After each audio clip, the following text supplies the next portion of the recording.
Great game today. The weather was great. Incredibly thankful to the grounds crew putting things together for us.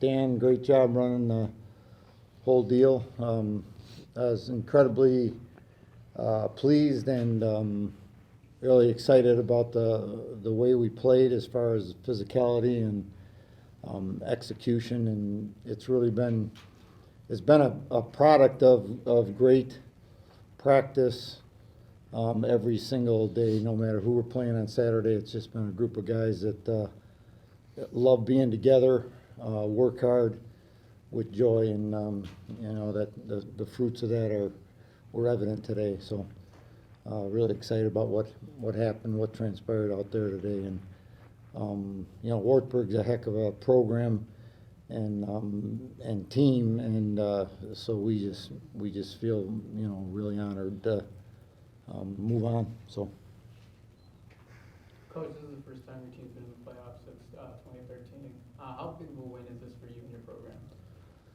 Well, it's big. It's all the time between that. A lot of things happen that lead to what's next, and this is big, and it really right now it's about we stand on the shoulders of guys that went before, and we've been to the playoffs before, and with the Wartburg probably is like the sixth time or something, but this is special because a group of guys that we're with. We talked about this morning. This group, we really play fast. There's people out there after the game and the post game talking about how fast we played, and that does mean there's athleticism, but it also means confidence, and it means what to do, and the surety of that, and playing together, and our guys like each other and love each other and hold each other accountable and play hard for a long time. And so it's big, but I didn't answer your question very well, sorry. It's big for our program. Anytime you make the playoffs, it's a big deal, and to win a game is a big deal. It's one of my personal favorite things in the world to do is have football practice on Thanksgiving morning, so that'll happen. Usually I have to go out there by myself. Mike and Jaran, you guys both had nice games on the ground today. Wartburg this year has given up about 80 yards per game rushing. You guys had 387 today.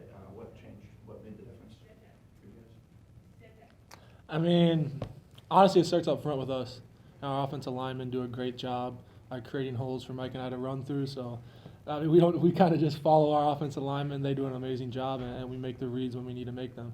Mike, I mean, yeah, pretty good game. I'd say the same thing. They put in about 8 linemen in the game when I'm in there, and I just know there's always a hole there, whether it's inside or outside.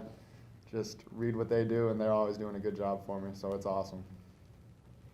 Mike, what's that like when you just keep running the same play, knowing that it's up to the other team to stop it, and it just keeps working? It's awesome because they know that it's coming, and we know that we're gonna get yards no matter what.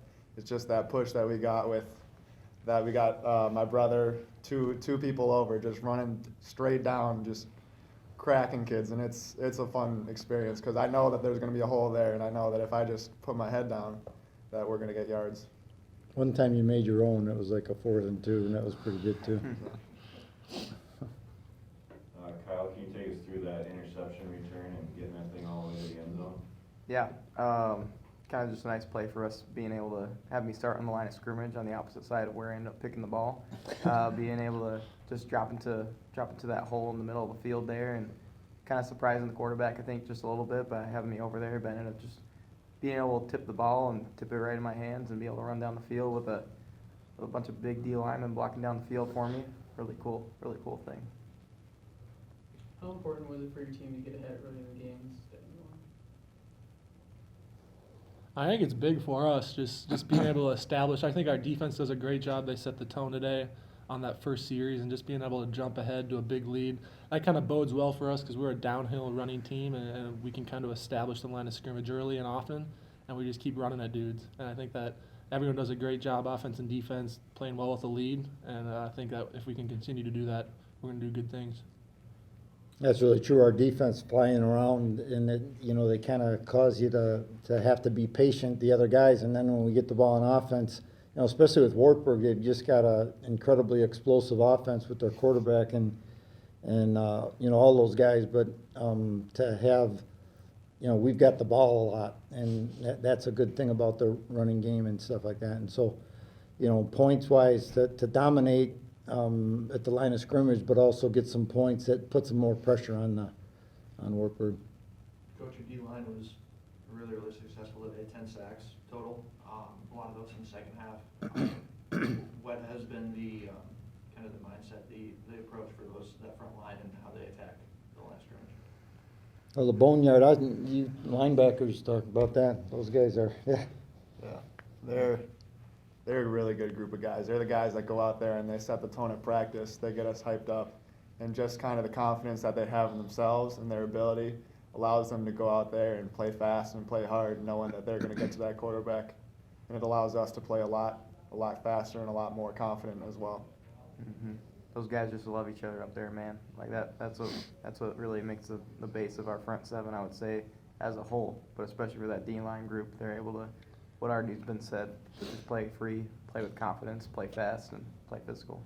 It's actually crazy because just during the midst of the game, Sam Gibbs and I were just sitting talking on the sidelines. We're like, we would want to play our defense, man. Those guys are crazy up front, and those linebackers flying around, and our D-backs just free to play. And I think that as a unit, they're just a great unit, really successful. They're playing together, and that front has such a surge, and you get worried about that, and then you send these guys who can fly. And the quarterback, you know, we don't really send anybody after the quarterback who can't run, and so it's not like you can scramble very long. And that was one of the things we saw with Wartburg's quarterback. I'm not sure how you say it. Is it Matt, right? He's a terrific player, and he's got great feet. But he usually kind of can shift around and wait for a guy to get open and make the plays, and I don't think we gave him any time that way, and a lot of that was these guys too, coming through holes that those front guys created. But Kyle's right, it's a front 6-7 guys. Having a freshman quarterback that scores 3 touchdowns, 41 points altogether. How, as a team, does that build confidence going into next weekend for the future of the program, knowing that you have a freshman that can stand in there and just do what he needs to do to get the job done? You got to go to class. No, just kidding. That's an amazing thing, and I think it's one thing. There's a little bit about our football team is these guys. You know, we've been recruiting them for years, but they went to the U first, and then came back to come into our program without missing a beat is it's a testament to these guys, but also our guys. And it's just like right now we're rolling, and these guys. The one thing about our whole team and these guys, even in particular, we're not worried about who gets the credit. Kyle Peach might be the most humble kid in our whole school, and so he gets a pick 6, which is. That makes it like 10 times more exciting, you know, than if he was, you know, Bozo the clown who thought he was cool, you know. And so there's just a lot of, not the fake humility either, just kind of like, you know, we're just going to be a bunch of happy idiots playing some ball and then stuff like that. But, you know, it's exciting. We don't know what the future holds. You know, we got, you know, freshman quarterback, you know, what you're saying. We talk about this every day, is we got to do today really great and give our gifts to each other, you know, build our craft and give our gifts away for free. And it's a daily deal in our whole life, let alone in our football. So, you know, nothing's guaranteed but today, so let's do today great. This game's over. You guys chalked up a win today. Now kind of probably focus moves to next week in North Central. What do you know, if anything, about them, and what is kind of the approach this week with Thanksgiving and all those things coming up? What's this week going to look like for you guys?